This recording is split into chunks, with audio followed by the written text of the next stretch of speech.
Confirm कर देना, हम शुरू कर रहे हैं।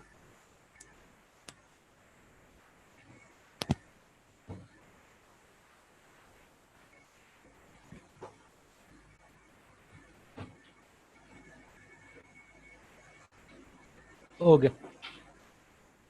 यार, एक काम कर लो, बस मुझे बस ये चेक करना है कि सब अटेंटिव हैं इस वक्त, सब अवेलेबल हैं। तो आप सब ना एक बार प्रेजेंट लिख के भेज दो बस चैट पे।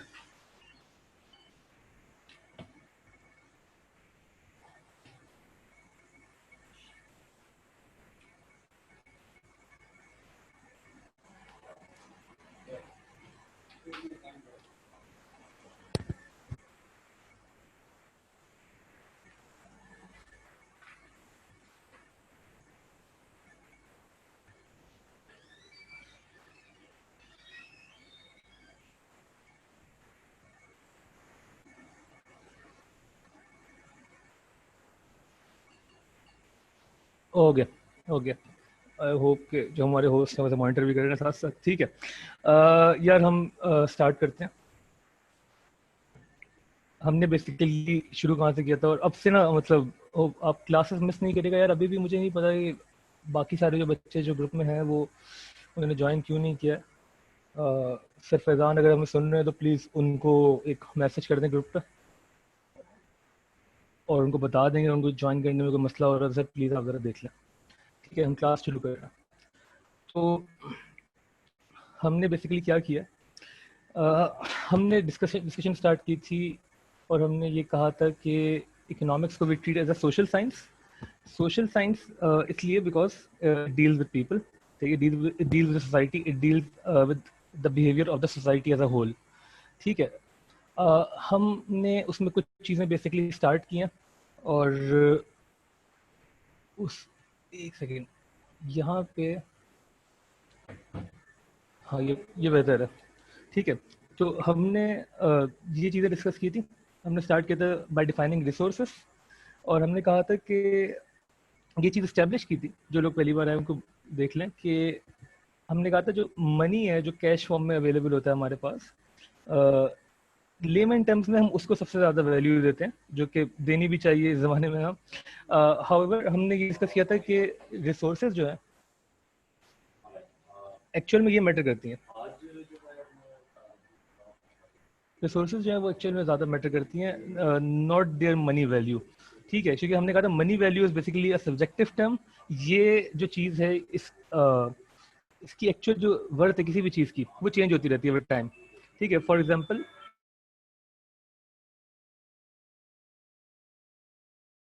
ठीक है, वैल्यू चेंज होती रहती है विद टाइम, और हम उस वैल्यू पे ज़्यादा इत्तेफाक नहीं करेंगे। बनस्बत इसके हम ये बोलेंगे कि गोल्ड कितना है। फॉर एग्जांपल, एक सेकेंड यार, यहाँ ज़रा कन्फ्यूजन हुई जा रही है बार बार जी। तो फॉर एग्जांपल मैं एक बार एक चीज़ रिवाइज कर दूँ, फिर हम वापस आते हैं जितना हमने किया था। हम बोलेंगे अगर फॉर एग्जांपल 10 तोला गोल्ड, ठीक है, इसकी वर्थ फॉर एग्जांपल इस वक्त है 1 मिलियन।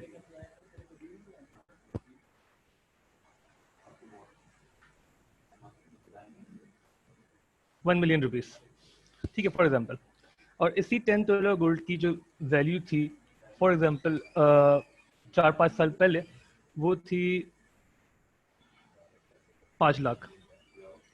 ठीक है, तो अगर आपके पास 5 साल पहले 10 तोला गोल्ड था, वो 5 लाख का था, और आज उस 10 तोला गोल्ड की वैल्यू हो गई है 1 मिलियन, 10 लाख हो गई है। तो आपको फायदा हुआ है नुकसान हुआ है? अगर उसकी वैल्यू 5 लाख से 10 लाख हो गई तो फायदा हुआ या नुकसान हुआ? पहले सिर्फ इतना बताएं, फिर हम वापस शुरू करते हैं जितना हमने बेसिक पढ़ी थी उससे। आपके पास 10 तोला गोल्ड था 5 साल पहले, उसकी वर्थ जो थी पाकिस्तानी टर्म्स में वो थी 5 लाख रुपए। उसी 10 तोला गोल्ड की जो वैल्यू है वो अब हो गई है 10 लाख रुपए। ठीक है, अच्छा, और जी मॉनेटरी वैल्यू नहीं रही है उसकी, मतलब जो पैसे अगर उसकी वर्थ मनी हुई देखी जाए, जरूरियात पर सोना है वो अब जो उसकी मॉनेटरी वैल्यू है वो, मतलब अगर हमारे पास कैश भी हो ना तो उसकी कोई वैल्यू वो वाली नहीं है जो पहले थी। जो पहले उसकी लाइक 5 लाख पहले 5 लाख में पहले वो बिक रहा था, अब 10 लाख में बिक रहा है। तो वो वैल्यू सेम ही जाएगी, भले वो न्यूमेरिकली ज्यादा है लेकिन उसकी वर्थ इतनी नहीं है। ठीक है, ठीक है, मतलब कि देखिए मेरे ख्याल से आप ये कहना चाह रहे हैं कि अगर हम 2015 की बात कर रहे थे, 2015 में 5 lakh was able to buy $10 of gold, ठीक है। हाउएवर इन 2020 आप you need 10 lakh to buy the same amount of gold, ठीक है। तो इससे हम एटलीस्ट ये कह सकते हैं कि पैसे की वैल्यू कम हुई है। पैसे ये की वैल्यू सही क्या बोल थी, रहे हैं, है ना, पैसे बिल्कुल की एग्जैक्टली, पैसे की मॉनेटरी वैल्यू वैल्यू कम हुई, गिर गई है। बिल्कुल ठीक है। अच्छा, और इकोनॉमिस्ट जो है ना, वो फॉर सम रीजन वो इस मनी वैल्यू का ना मैटर ही नहीं करते उनके लिए। वो कहते हैं भाई आपके पास था क्या, आपके पास आप बताएं इन टर्म्स ऑफ कमोडिटीज क्या था। मैंने कमोडिटीज का वर्ड यूज किया था पिछली बार भी। कमोडिटीज क्या होती हैं, what do we mean by goods commodities? And services. Goods and services, बिल्कुल ठीक है। आई अप्रिशिएट कि और लोग भी जवाब देते हैं साथ साथ, लेकिन आप भी दें, मतलब तो खैर ठीक है, आप ऑडियो पे देना चाहते हैं ऑडियो पे जवाब दें, चैट पे देना चाहते हैं चैट पे जवाब दें, ठीक है। तो कमोडिटीज बिल्कुल गुड्स एंड सर्विसेज होती हैं, ये हमने एस्टेब्लिश किया था लास्ट टाइम, और मैं वापस वहीं पे जा रहा हूँ। लेकिन बस मैं आपको ये बता दूं कि इकोनॉमिस्ट ये कहता है कि आप बताएं in terms of commodities what do you own, ठीक है। अब इसी 10 तोला गोल्ड की वैल्यू अगर 10 करोड़ हो जाए तो आप बहुत खुश होंगे, इकोनॉमिस्ट खुश नहीं होगा, वो बोलेगा नहीं कोई फायदा नहीं हुआ, कोई तरक्की नहीं हुई, सिर्फ महंगाई हुई है। इकोनॉमिस्ट ये बोलेगा सिर्फ महंगाई हुई है, पैसे की वैल्यू कम हो गई है। पहले भी आपके पास यही रिसोर्सेज थी 10 तोला गोल्ड, आज भी वही रिसोर्स 10 तोला गोल्ड। तो इकोनॉमिस्ट की सेंस में आपकी तरक्की कब होगी, तरक्की कब होगी किसी भी मुल्क की?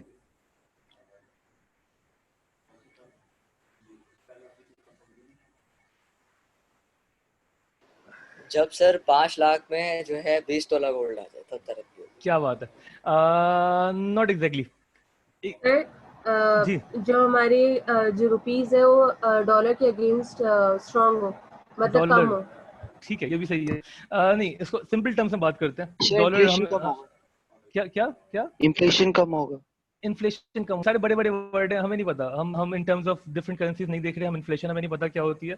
हम सिर्फ ये कह रहे हैं, छोटी सी बात कर रहे हैं कि इकोनॉमिस्ट ये बोलेगा कि आप एक्चुअल में तरक्की तब करेंगे only and only when the total commodities you own that increase. अगर आप 10 तोला गोल्ड ओन करते थे 2015 में, तो 2020 में तरक्की से तब होगी जब आप 10 तोला से ज्यादा ओन करते होंगे। पाकिस्तान के पास टोटल गोल्ड रिजर्व अगर बढ़ रहे हैं तो तरक्की हो रही है, अगर गोल्ड रिजर्व नहीं बढ़ रहे, उनकी वैल्यू बढ़ रही है, मॉनिटरी वैल्यू डजंट मैटर। बात समझ में आ रही है? अगर 10 तोला गोल्ड था पहले, तो अब 12 13 या 15 जितना भी है उससे ज्यादा होना चाहिए, ठीक है। तो इन टर्म्स ऑफ कमोडिटीज हम हर चीज को डिस्कस करेंगे। तो बोले अगर कमोडिटीज बढ़ रही हैं आपके पास, टोटल कमोडिटीज बढ़ रही हैं, तो फिर हम बोलेंगे कि आपको फायदा हो रहा है, ठीक है ना। और इस चीज को हम कहते हैं रियल वैल्यूज। ये जो रियल का वर्ड है ना, ये बार बार मिलेगा आपको इकोनॉमिक्स में। रियल वैल्यूज क्या होती है in terms of commodities, real का मतलब ही क्या है इन टर्म्स ऑफ कमोडिटीज। तो हम ये देखते हैं कि आपकी रियल वेल्थ कितनी है, रियल इनकम कितनी है, ये सारी चीजें जो हैं वो आती हैं इन टर्म्स ऑफ कमोडिटीज। आप कितनी चीजें ओन करते हैं, कितनी गुड्स एंड सर्विसेज ओन करते हैं, अगर उससे ज्यादा गुड्स एंड सर्विसेज ओन करते हैं, उससे ज्यादा गुड्स एंड सर्विसेज प्रोड्यूस कर ली आपने, तो फिर हम बोलेंगे कि यार आपकी मतलब प्रोग्रेस हुई है, इकोनॉमिक ग्रोथ हुई है। Make sense? मैं बार बार इस पॉइंट को रिवाइज इसलिए करता हूँ क्योंकि मैंने वो जो एक्टिविटी भी कराई थी आपको आइलैंड वाली, और जो यहाँ पे भी हमने रिसोर्सेज से शुरू किया था, मैं एक क्लियर डिस्टिंक्शन करना चाह रहा हूँ दो चीजों में, कि हमारे लिए the cash value does not really matter, the money value does not really matter, what matters is commodities. ये बात समझ में आ रही है? और कमोडिटीज क्या है, मतलब basically are resources, resources matter, ठीक है। इस चीज में किसी को कोई कंफ्यूजन, कोई कंफ्यूजन है पूछ लो, नहीं है तो ओके लिख के भेज दो।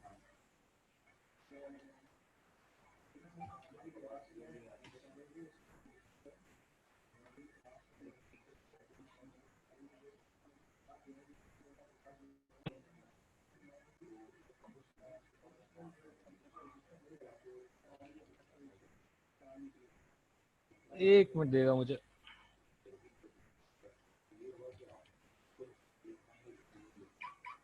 अच्छा, स्क्रीन शेयर नहीं हो रही है, ओके थैंक यू, ये भी मुझे समझ में आ गया पहले। ओके, मैं कब से स्क्रीन शेयर कर रहा था लेकिन नहीं हो रही, ठीक है, एक मिनट। ओके, ये बेहतर है।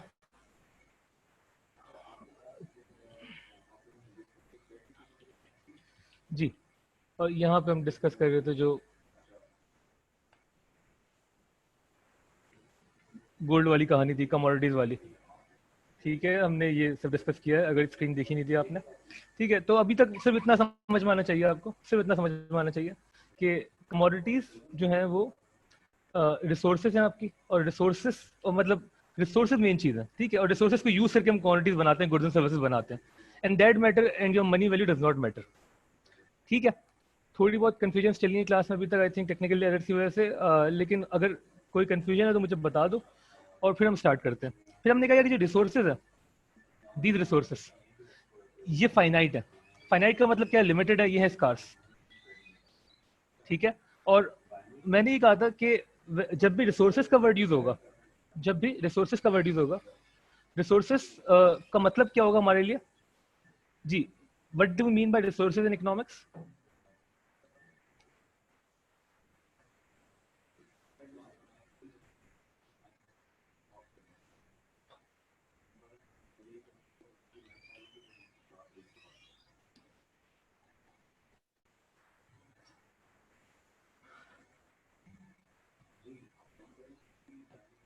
जी आवाज आ रही है आपको मेरी? मुझे बताएं कि हम रिसोर्सेज का मतलब क्या होता है? How do we define resources? ये हमने बात की थी लास्ट क्लास में।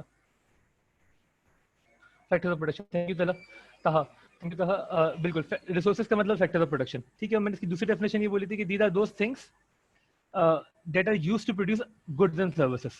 रिसोर्सेज को आप यूज करेंगे to produce goods and services, ठीक है। और रिसोर्सेज हैं क्या? Factors of production. Factors of production के ऊपर हमारी लास्ट क्लास थी और हमने डिस्कस किया था कि 4 फैक्टर्स होते हैं, लैंड, लेबर, कैपिटल और एंटरप्राइज। और इनको हमने डिस्कस किया था कि लैंड का मतलब क्या है, लेबर का मतलब क्या है। लैंड नेचुरल रिसोर्सेज थी, लेबर ह्यूमन इनपुट था, वर्कफोर्स आपकी। कैपिटल में हमने नॉन ह्यूमन इनपुट, मशीनरी सारी जो इन्वॉल्व हो रही है। और एंटरप्राइज को हमने डिफाइन किया था एज रिस्क टेकिंग एबिलिटी, ठीक है। और हमने ये कहा था कि जो एंटरप्राइज का स्किल जिसके पास होता है वो होता है एंटरप्रेन्योर, ठीक है। आप लोगों को आवाज का मसला हो रहा है क्या कोई?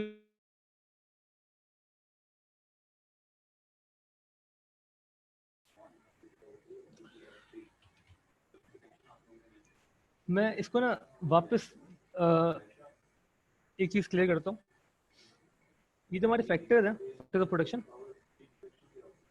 इनको हम यूज करते हैं to make resources, sorry, to make goods and services.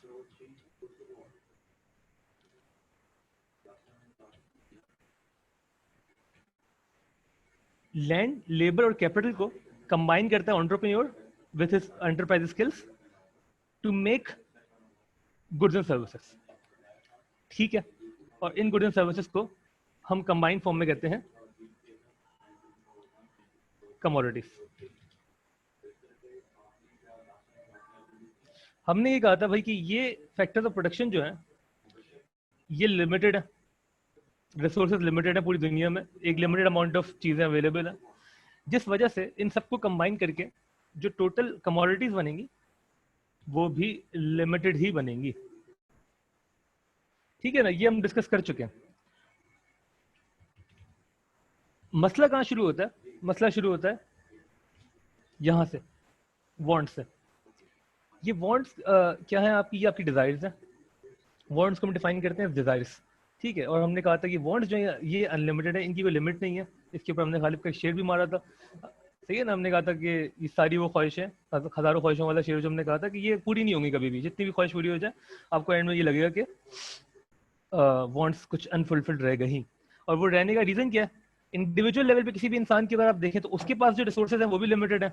आप नेशनल लेवल पे इकोनॉमी को देखें तो उसके पास जो रिसोर्सेज हैं वो भी लिमिटेड है। आप ग्लोबल लेवल पे देखें, पूरी दुनिया के पास जो रिसोर्सेज हैं वो भी लिमिटेड है।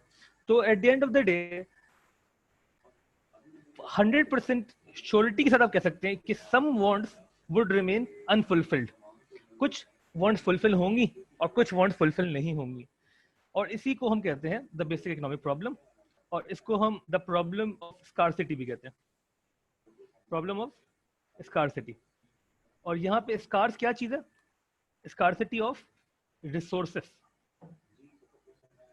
रिसोर्सेस स्कार्स है। स्केयरसिटी भी कहते हैं कुछ लोग इसको, स्कार्सिटी भी कहते हैं, दोनों सही वर्ड्स हैं, जो आपको बेहतर लगे, सही है। तो इस प्रॉब्लम में किसी को मसला, ये बेसिक इकोनॉमिक प्रॉब्लम समझ में आ रही है? ये स्टार्ट कहाँ से होती है प्रॉब्लम? दो वजूहात से। एक तो नंबर 1 वजह जो है वो ये वांट्स कि ये इनफाइनाइट है या अनलिमिटेड है, कभी पूरी नहीं होंगी। तो ये प्रॉब्लम है कि इंसान कभी खुश नहीं हो सकता। ठीक है, using all the resources you can produce only so much of goods and services which will produce a limited which will fulfil a limited amount of wants and some wants would always remain unfulfilled. ठीक है, इस problem में कोई confusion, कोई सवाल तो पूछ लो, नहीं है तो प्लीज ओके लिख के भेज दो।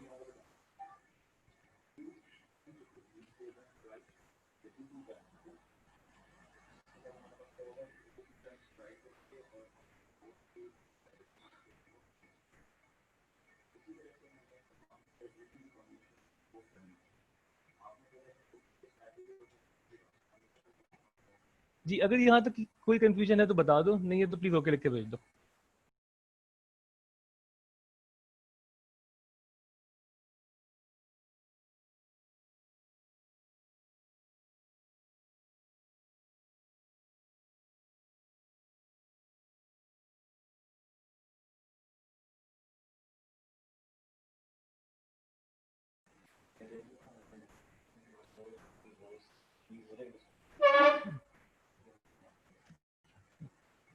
जी ठीक है,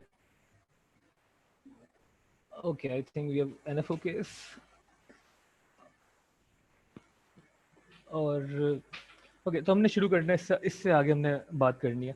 तो अच्छा, मैंने ये बात की थी कि this problem can never be solved. The basic economic problem would remain a problem for every economy, for every individual, for every country. ठीक है, हर जगह ये प्रॉब्लम रहेगी, ये प्रॉब्लम सॉल्व नहीं हो सकती। लेकिन हम क्या करते हैं, हम इस प्रॉब्लम को की सॉल्यूशन की तरफ एक अप्रोच बनाते हैं। ठीक है, फॉर एग्जाम्पल, अगर आपके पास आपको घर वाले एक पॉकेट मनी दे रहे हैं, अज्यूमिंग, मुझे नहीं पता पॉकेट मनीज मिलती हैं आजकल या नहीं, लेकिन चलो अज्यूमिंग कि आपको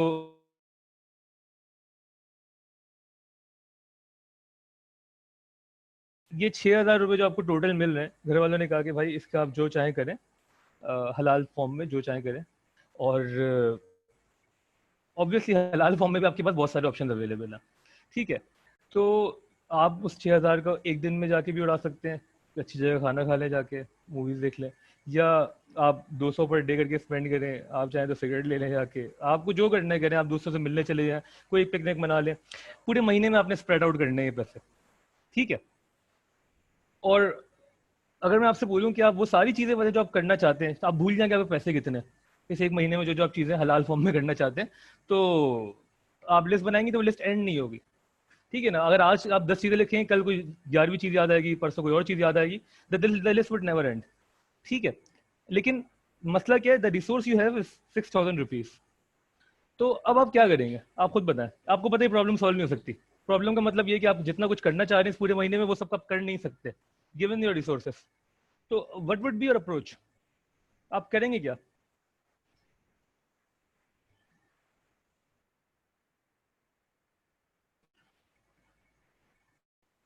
ये एक सिंपल प्रॉब्लम अगर आपके सामने है, जो कि आई थिंक इस लेवल पे, इंडिविजुअल लेवल पे आप लोग भी फेस करते होंगे कभी कभार, कि यार given the resources which for us is normally cash, हमें पता हम सब कुछ नहीं कर सकते, तो आप करते क्या यहाँ पर? वांट्स को एडजस्ट करेंगे। क्या मुराद है एडजस्टमेंट से यहाँ पे?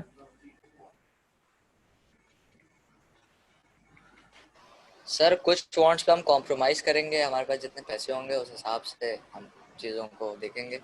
हाँ बिल्कुल ठीक, बिल्कुल ठीक, बिल्कुल ठीक।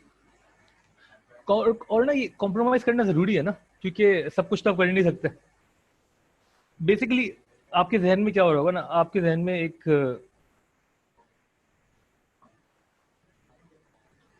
प्रायोरिटी लिस्ट बन जाएगी। ठीक है, इस महीने की फॉर एग्जांपल आपकी नंबर 1 प्रायोरिटी है कि आपने एक दोस्त से मिलने जाना है,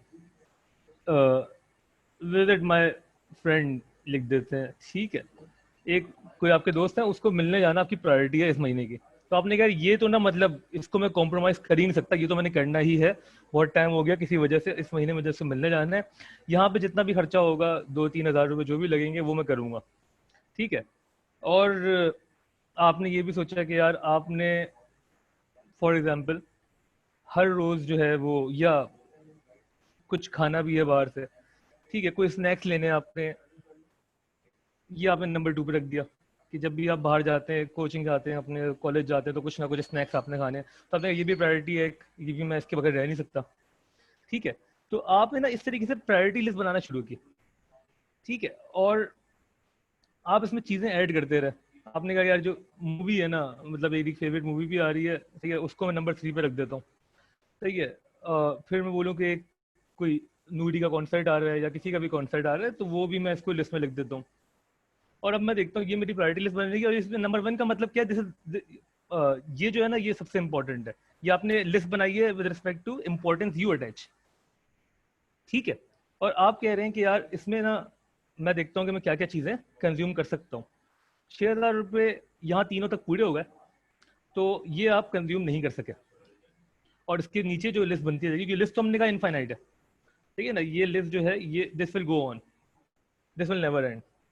तो आपने कहा कि यार ये 3 चीज़ें अगर मैं कंज्यूम कर लूँगा तो 6,000 मेरे पूरे लग जाएंगे, और बाकी जो चीज़ें मैं कंज्यूम नहीं कर सकता।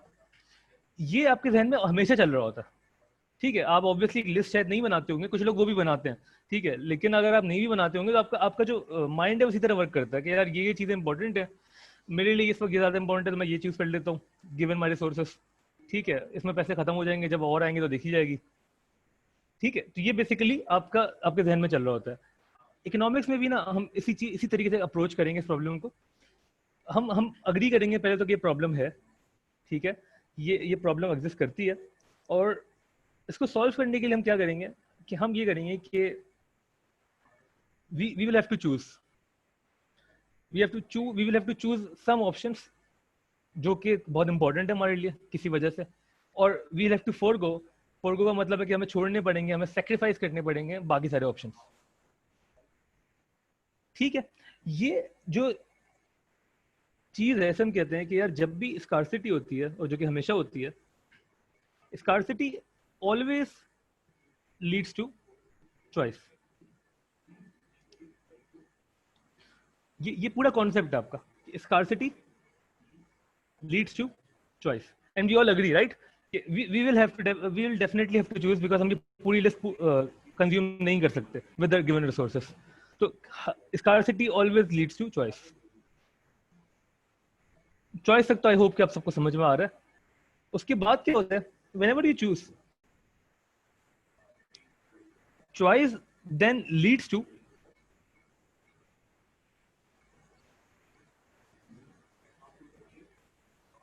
Opportunity cost.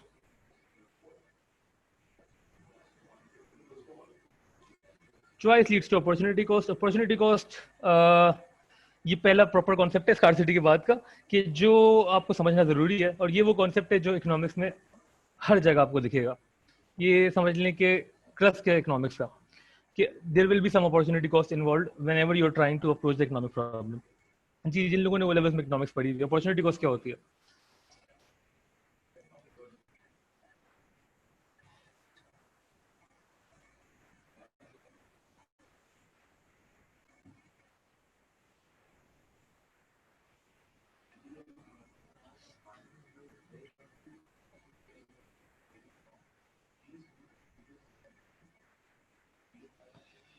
अच्छा हसनैन, बेटा प्राइवेट नहीं, ठीक है, आपने एवरीवन में मैसेज करना है।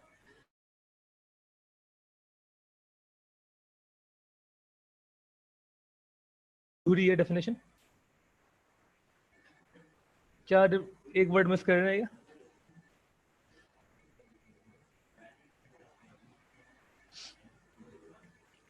देखिए बेसिकली आप, मुझे पता है आप लोगों ने पढ़ी होगी, और ये डेफिनेशन भी ऑलमोस्ट सही है, और आपने इस तरीके से ही पढ़ा है। इस कॉस्ट के ऊपर बात करते हैं। ठीक है, जिस तरह हमने पहले एस्टेब्लिश किया कि इकोनॉमिक्स में we don't really care about the money values, we don't care about the money values, but we care about the resources. ठीक है, तो जब हम कॉस्ट की बात करते हैं ना इकोनॉमिक्स में, खर्चा कितना हुआ, तो हम कॉस्ट ना सिर्फ मनी वैल्यूज में नहीं देखते, हम कॉस्ट भी देखते हैं in terms of resources, in terms of opportunities. मतलब कि फॉर एग्जाम्पल, आपके पास अगर एक एक चॉइस है बिटवीन टू थिंग्स, ठीक है, और फॉर एग्जाम्पल हम बोलेंगे यार यही है कि विजिट योर फ्रेंड, आपने दोस्त से मिलने जाना है, और दूसरा वही है कि अटेंड अ कॉन्सर्ट। ठीक है, और आपके लिए दोनों ना मतलब बहुत इंपॉर्टेंट है, and but you have the resources to choose only one, and you decided कि यार I will visit my friend. ठीक है, आपने कहा कि given the money I have, given the resources I have, I will use it to visit my friend, क्योंकि वो ज्यादा जरूरी है।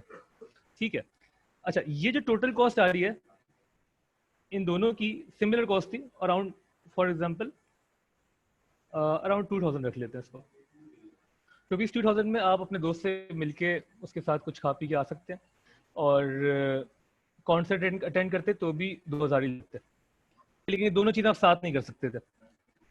तो अब हुआ कि आपने चूज किया विद फ्रेंड। जब आपने ये चूज किया तो आपकी जो कॉस्ट आई अकाउंटिंग के टर्म्स में, अकाउंटिंग भी पढ़ रहे हैं आप लोग, अगर अकाउंटेंट बोलेगा कितनी कॉस्ट आई आपकी, क्या जवाब होगा आपका? What was the cost for visiting the friend, what was the cost you incurred by deciding to visit the friend? कितने, क्या कॉस्ट चाहिए आपकी? 2000, बिल्कुल ठीक है। अकाउंटेंट सिंपल बोलेगा 2000 कॉस्ट आई, और ये सच भी लगता है, हमें भी ये लगता है कि अकाउंटेंट हार्ड वैल्यूज की बात करता है। बिल्कुल ठीक है, 2000 कॉस्ट आई जब आपने विजिट किया। इकोनॉमिक्स बोलेगा ठीक है 2000 कॉस्ट आई, मैं भी मानता हूँ, लेकिन इसमें एक कॉस्ट और इन्वॉल्व है, और वो कॉस्ट है of losing the opportunity, of attending the concert. You had an opportunity with the resources कि you could have attended the concert but did not, and you decided to visit your friend instead. जब भी आप एक चीज choose करते हैं over another, आप कोई एक चीज से मिस आउट कर रहे होते हैं। तो ये अगर आप चूज कर रहे हैं कि ये क्लास अटेंड करना, तो आप मिस आउट कर रहे हैं सोने को। फॉर एग्जाम्पल, अभी आपको नींद आ रही है, लेकिन आप कह रहे हैं नहीं मैंने क्लास अटेंड करनी है, चाहे आप सही से सुने या ना सुने, ऑनलाइन तो आना है। ये ऑनलाइन आना, ये अटेंटिव होना की जो कॉस्ट है, जो आप फीस में पे कर रहे हैं वो तो होगी, लेकिन उसके अलावा जो अपॉर्चुनिटी कॉस्ट आप बेयर कर रहे हैं, वो अपॉर्चुनिटी क्या है? वो अपॉर्चुनिटी जो आप फॉरगो कर रहे हैं, जो आप मिस आउट कर रहे हैं, वो है सोना, वो द स्लीपिंग। वो जो आप नहीं सो पा रहे, वो भी कॉस्ट है। इकोनॉमिक्स में हम सारी कॉस्ट देखते हैं, सिर्फ पैसे की कॉस्ट नहीं देखते, सही है ना? सिर्फ जो आपने पे आउट किया, जो कैश आपका आउटफ्लो हुआ, उसको नहीं देखेंगे हम उसके अलावा ये भी देखेंगे भाई कि एक्चुअल में आपने क्या मिस किया। What was the opportunity you could have availed but you did not, because you choose one thing over the another. ये बात समझ में आ रही है? वो अपॉर्चुनिटी जो है, जो आपने मिस आउट किया, वो क्या है? वो आपकी अपॉर्चुनिटी कॉस्ट है। बात समझ में आ रही है? किसी को मसला इस चीज में, कॉन्सेप्ट समझ में आ रहा है? इसको मैंने जरा सा और समझाना है, पहले यहाँ तक की कोई कंफ्यूजन तो बताओ। सही है, इकोनॉमिस्ट क्या बोलेगा? आपकी एक कॉस्ट तो ये है 2000 रुपए, वो भी मानेगा, अकाउंटेंट भी मानेगा, ये यहाँ तक तो दोनों अग्री करेंगे। उसके आगे वो बोलेगा भाई कि this is not the only cost involve, you are missing out an opportunity, वो भी एक कॉस्ट है। तो आप जब विजिट करने जाए फ्रेंड को, तो आपके दिल में ये भी होगा यार मैंने कॉन्सर्ट मिस किया इसको मिलने के लिए। ये होती है दोस्ती। ठीक है, अब मुझे बताओ कि यहाँ तक कोई मसला, कोई कंफ्यूजन इस चीज में? कॉन्सेप्ट समझ में आ गया? क्योंकि कॉन्सेप्ट इस डिटेल में ही पढ़ना है, डेफिनेशन पे मैं आऊंगा वापस, लेकिन पहले बताओ यहाँ तक कोई कंफ्यूजन तो बताओ, नहीं तो ओके लिख के भेजो।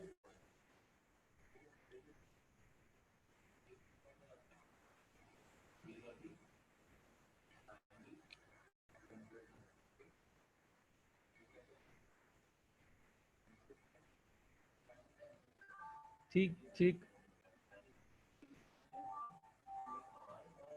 बाकी लोग कहाँ हैं? अरीबा, अनुषा, मारिया, राफे, रहमान, सकीना।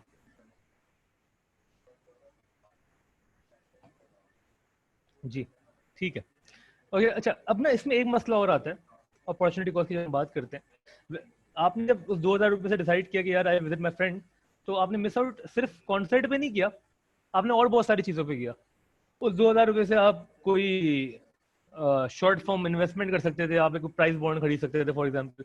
ठीक है, आप कोई उस पर रिटर्न कमा सकते थे, किसी को लोन आउट करके इंटरेस्ट कमा सकते थे, ये भी होता है। ठीक है, उस 2000 से आप अपना कोई पुराना डेट पे कर लेते, मतलब कि रिसोर्सेज जो है उनके पास, उनके बहुत सारे यूजेस हैं। ठीक है, जैसे कि हमने यहाँ पे एक लिस्ट बनाई थी। ठीक है, ये सारी रिसोर्स, अब फॉर एग्जाम्पल आपके पास इस वक्त 6000 नहीं 2000 ही थे, और आपने उस 2000 से सिर्फ ये डिसाइड किया कि मैं दोस्त से मिलूंगा, तो क्या ये सारी चीजें अपॉर्चुनिटी कॉस्ट हो गई? अगर मैंने, जो पहली चीज है उसी दिन, एक दिन की बात होती है, महीने वाला भूल जाओ। मैं मूवी देख सकता था, मैं कॉन्सर्ट पे जा सकता था, मैं और भी कुछ रीपे कर सकता था अपने, मैंने कुछ उधार लिए हुए थे वो भी कर सकता था, ठीक है। लेकिन मैंने डिसाइड किया मैं दोस्त को मिलूंगा बाकी सब चीजें बाद में। तो क्या ये सारी चीजें मेरी अपॉर्चुनिटी कॉस्ट है या नहीं है? सब अपॉर्चुनिटी कॉस्ट है। जिन्होंने इकोनॉमिक्स पढ़ी हुई है पहले, बिल्कुल ठीक है। हरीम पढ़ी है आपने पहले, हसनैन इकोनॉमिक्स पढ़ी है पहले, तहा, आप तीनों ने पढ़ी है इकोनॉमिक्स।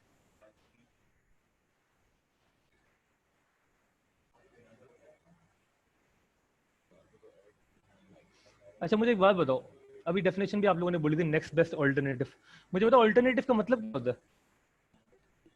क्योंकि आप लोगों ने ही बताई थी ना अभी। सर दूसरी चॉइस, सर दूसरी, हाँ, आपने कहा दूसरी चॉइस ना।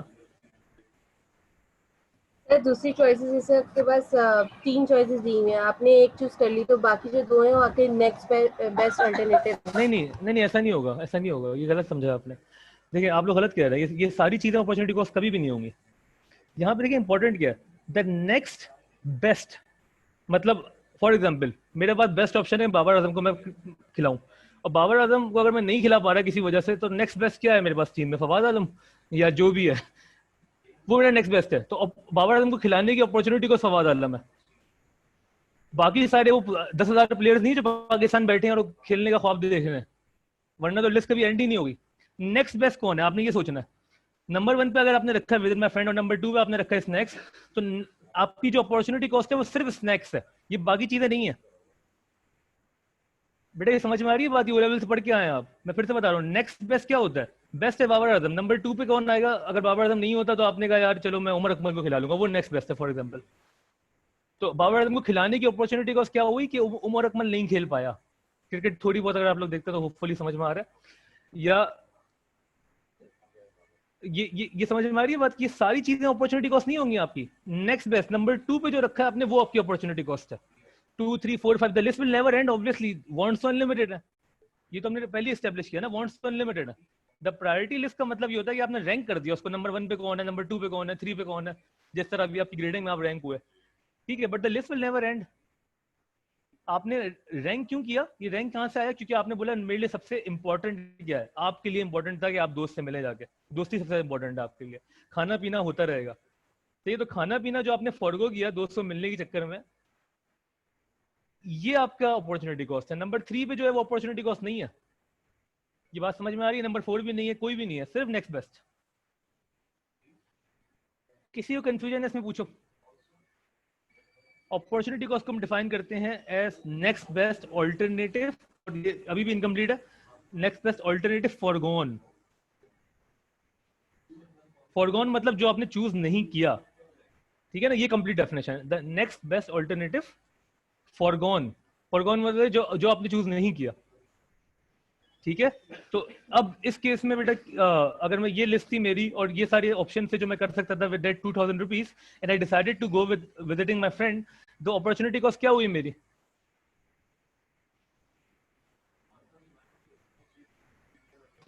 Snacks. Snacks, snacks and snacks only, only, ठीक है, और कुछ भी नहीं। ये इंपॉर्टेंट है, ये आपके एमसीक्यूज में आपको इस तरह घुमाएंगे। मैं आपको बता रहा हूँ कि आपको पता होना चाहिए कि जो नंबर 2 पे है ना चीज, वो आपकी अपॉर्चुनिटी कॉस्ट है ओनली, ठीक है ना। और डेफिनेशन भी यही कह रही है, द नेक्स्ट बेस्ट, ठीक है। वरना लिस्ट तो बनती रहेगी, 1 पे बाबर आजम लिखे और 2 पे 3 4 5 तो बैट्समैन आते रहेंगे, ठीक है। लेकिन फवाद आलम अगर नंबर 2 पे था तो फवाद आलम अपॉर्चुनिटी कॉस्ट है बाबर आजम को खिलाने की, ठीक है। अच्छा इकोनॉमिक्स में हमारे पास दूसरी डेफिनेशन भी है इसकी, शायद आप लोगों ने वो लेवल्स में भी देखी होगी। और अपॉर्चुनिटी कॉस्ट को we either define as the next best alternative forgone, ये तो आपको पता है और मैंने लिखी भी है पहले, ठीक है। राइटिंग में जहां मसला है, जो समझने में इशू हो तो बता देना। और अपॉर्चुनिटी कॉस्ट की एक और डेफिनेशन जो कि मुझे थोड़ी बेहतर लगती है इकोनॉमिक्स की सेंस में, दोनों ही सही हैं, दोनों आपको पता होने चाहिए, और आप दोनों लिख सकते हैं जब आप आंसर अगर पूरा इसी के ऊपर बेस कर रहा है। तो वो क्या है? It is the real cost of choosing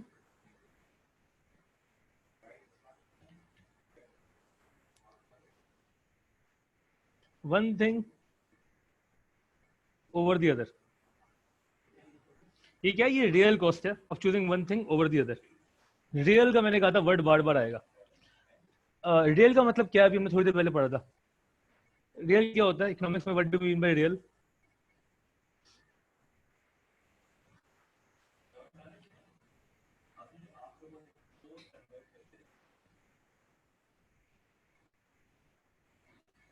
याद है किसी को? अभी थोड़ी देर पहले मैंने डिस्कस किया था.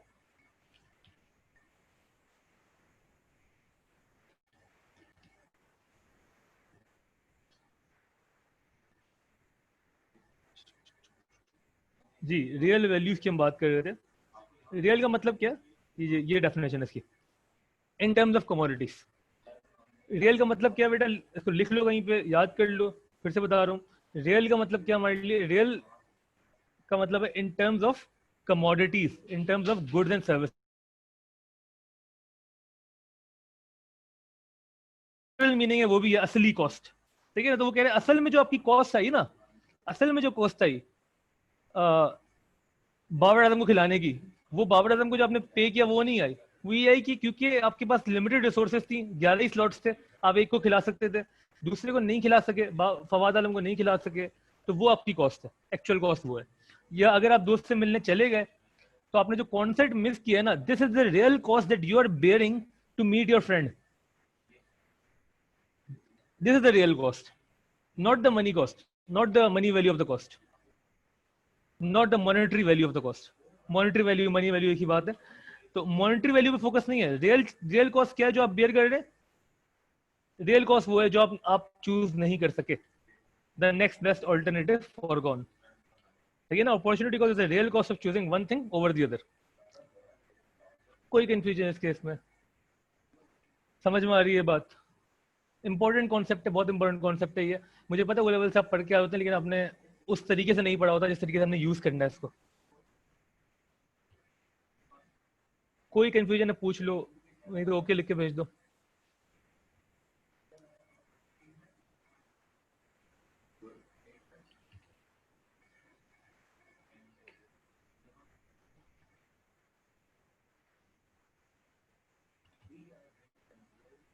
जी बाकी लोग, अशर अली, अली, सकीना, ताहा, मारिया, हसनैन, हरीम, हमजा, अनुषा.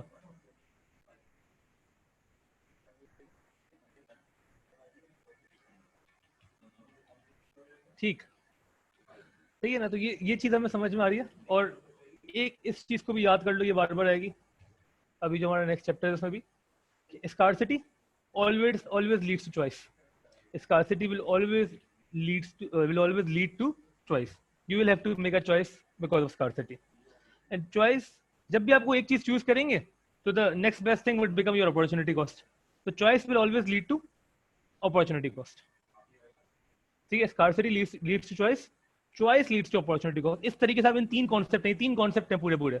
इनको आपने समझना है और इसको हम यूज करेंगे. हमारा चैप्टर जो प्रोडक्शन पॉसिबिलिटी कर्व का, उसमें हम इसको सही से देखेंगे. आपने ये भी ओ लेवल्स में कुछ ऊपर से पढ़ा था, इसको हम डिटेल में देखेंगे इस बार. ठीक है? तो scarcity leads to choice leads to opportunity cost. ठीक है? ये जो अपॉर्चुनिटी कॉस्ट है हर किसी को बेयर करनी पड़ती है. ये तो अभी हमने माइक्रो लेवल पे देखा. माइक्रो से मुराद अभी हमारा सिर्फ ये है कि हमने इंडिविजुअल लेवल पे देखा. इंडिविजुअल एक बंदे की बात कर रहे थे कि उसके पास इतने पैसे हैं और वो क्या क्या कर सकता है.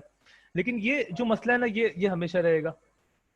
ये जो आपके बिजनेसेस हैं, फर्म्स हैं, उनको भी यही मसला रहेगा कि वो हर चीज़ नहीं कर सकते. ठीक है? अब हमारे पास लिमिटेड फंड है कि हम उसमें या तो मार्केटिंग पे खर्च कर दें या हम HR के ऊपर कोई डेवलपमेंट कर लें. मतलब हमारा जो ह्यूमन रिसोर्स का डिपार्टमेंट है उसको बेहतर कर लें, या हम अपनी कोई ऑफिस की फर्निशिंग करवा लें, या हम मार्केटिंग कर लें. 2-3 ऑप्शन हैं और पैसे लिमिटेड है, रिसोर्सेज लिमिटेड है. हम क्या करेंगे? जो भी हम चीज़ चूज करेंगे. ठीक है? स्कार्सिटी कहाँ से आ रही है? क्योंकि रिसोर्सेज लिमिटेड है. सही है? रिसोर्सेज जब लिमिटेड है तो you obviously have to choose. आप तीनों चीज़ें नहीं कर सकते. आप या तो मार्केटिंग कर लें या फर्निशिंग करा लें ऑफिस की. आपने अगर मार्केटिंग करना चूज किया तो अपॉर्चुनिटी कॉस्ट क्या हुई कि आप फर्निश नहीं करा पाए अपना ऑफिस. ठीक है? ये बिजनेस के लेवल पे भी जाएगी ये अपॉर्चुनिटी कॉस्ट. सिमिलरली ये गवर्नमेंट के लेवल पे भी जाएगी. गवर्नमेंट के पास हमेशा फंड्स लिमिटेड होते हैं. ठीक है, गवर्नमेंट के पास लिमिटेड पैसे हैं, वो उसमें कोरोना रिलीफ फंड खोल लें और लोगों को मरने से बचा लें, या उस पैसे से वो अपना जो पुराना कर्ज है वो उतार दें। दो ऑप्शन है उनके पास। हैं तो ऑप्शंस बहुत, ऑप्शंस हमने कहा अनलिमिटेड है, ठीक है ना। वांट्स तो गवर्नमेंट की भी अनलिमिटेड है, वो भी चाहे कि हम सब कुछ कर लें, ठीक है, हम अपना पैसा भी बना लें, मुल्क भी खुश रहे, सब चाहेंगे वो, लेकिन ऐसा हो नहीं सकता। You will have to choose, ठीक है ना। स्कार्सिटी की वजह से you will obviously have to choose, and whenever you will choose there will be opportunity cost involve, ठीक है। तो अगर आपने डिसाइड किया कि यार हम अपना कर्जा वापस करेंगे, तो अपॉर्चुनिटी कॉस्ट क्या है कि आप कोरोना रिलीफ में कुछ पैसे नहीं डाल पाए और लोग मरना शुरू हो गए। बात समझ में आ रही है? तो the opportunity cost hold true for every stage, individual level, business level, government level, even international level, ठीक है, ग्लोबल लेवल पे भी। ग्लोबली इकोनॉमीज मिलके क्या कर रही है, कंट्रीज क्या डिसाइड कर रही है, अगर ग्लोबली उन्होंने बोला है कि भाई हम दो ऑप्शन है हमारे पास, हम एक ग्लोबल लॉकडाउन की तरफ जाएं और लोगों को बचा लें कि यार ये जो पेंडेमिक से, दूसरा ऑप्शन ये है कि यार हम इकोनॉमिक प्रोग्रेस को देखें, लोग तो हमेशा मरते हैं, तो हम प्रोग्रेस ज़्यादा इंपॉर्टेंट है। उन्होंने प्रोग्रेस चूज की तो लोगों की जिंदगी अपॉर्चुनिटी कॉस्ट बन गई, जिंदगी चूज की तो प्रोग्रेस अपॉर्चुनिटी कॉस्ट बन गई। बात समझ में आ रही है? ग्लोबल लेवल पे, नेशनल लेवल पे, बिजनेस लेवल पे, इंडिविजुअल लेवल पे ये प्रॉब्लम हमेशा रहेगी।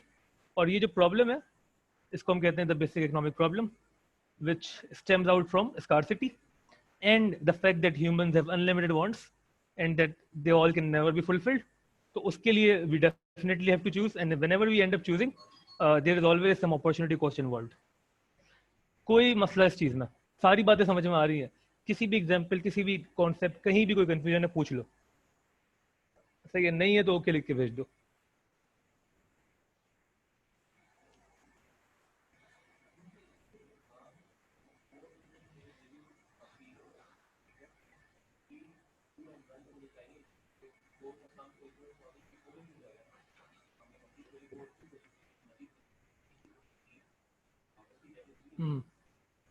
ठीक है, फिर से ये अली वगैरह कहाँ चले गए यार तुम लोग? और सर फैजान, ये जो लेट ज्वाइन कर रहे हैं बच्चे, इनका मुझे बताएगा क्या सीन है इनका? और ओके, ठीक है, तो ये हमारे बेसिक कॉन्सेप्ट्स हैं, यहाँ से हमने आगे बात शुरू करनी है, सही है। मैंने कहा था शुरू में हो सकता है कि कुछ हद तक बोर हो आप लोग। बोर हो रहे हैं जिन्होंने पढ़ा हुआ है कॉन्सेप्ट, तो मुझे यस लिख के भेजें, प्लीज़ भेजें। नहीं, अगर आप लोगों को थोड़ा बहुत भी कुछ डिफरेंस लगा हो, आपने ओ लेवल में जिस तरीके से पढ़ा था इस चीज़ को और अभी में कुछ डिफरेंस है, नहीं है, आपको एग्जैक्टली ये सारी चीज़ें बिल्कुल इसी तरीके से पता थी। किसने पढ़ा इकोनॉमिक्स इससे पहले?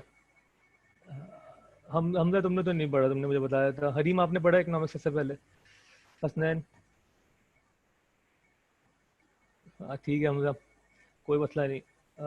तला, तहा तहा, सॉरी यार मैं बार बार तला बोलता हूँ, ठीक है। हरीम, हरीम सही है, समझ में आ रही हैं चीज़ें, थोड़ा सा डिफरेंट तरीके से पर्सपेक्टिव मिल रहा है। ओ लेवल्स में आई थिंक ये कॉन्सेप्ट हम पढ़ते हैं, ये एक तो हमारे पहले पेज पे मिल जाती हैं सारी चीज़ें ना, और हम पढ़ते हुए आगे बढ़ जाते हैं। लेकिन मैं इन पे ही ज़्यादा टाइम इसलिए लगा रहा हूँ कि इसी तरीके से हम बातें करेंगे आगे, ठीक है। तो अच्छा, मैं बस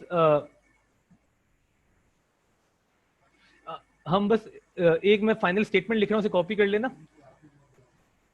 उसके बाद आप जा सकते हैं।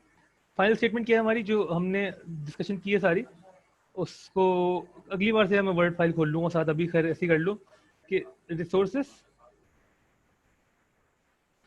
Have competing uses,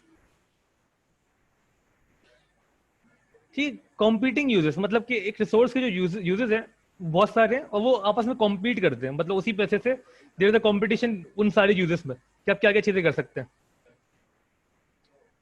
there resources competing uses, and because of scarcity we choose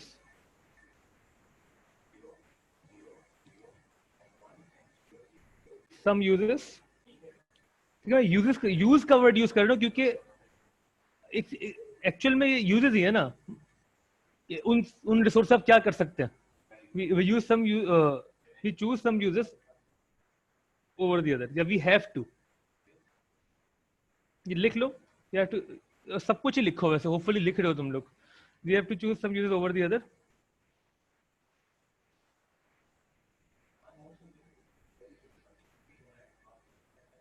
Leading to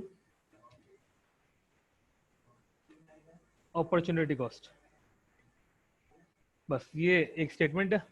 ये असल में ये मैंने जो वर्ड यूज कर रहा हूँ ना, ये वो वाले वर्ड हैं जो आपके एग्जाम्स में यूज होते हैं. ठीक है, तो इनको भी लिख लो और उसके बाद आप लोग जा सकते हो. ठीक है, किसी को कोई मसला है तो बोल दो, वरना लिखो और चले जाओ. हम क्लास एंड कर रहे हैं, कोई कंफ्यूजन है पूछ लो. एक सेकंड. ठीक है, जा सकते हैं आप लोग. ओके, अल्लाह हाफ़िज़.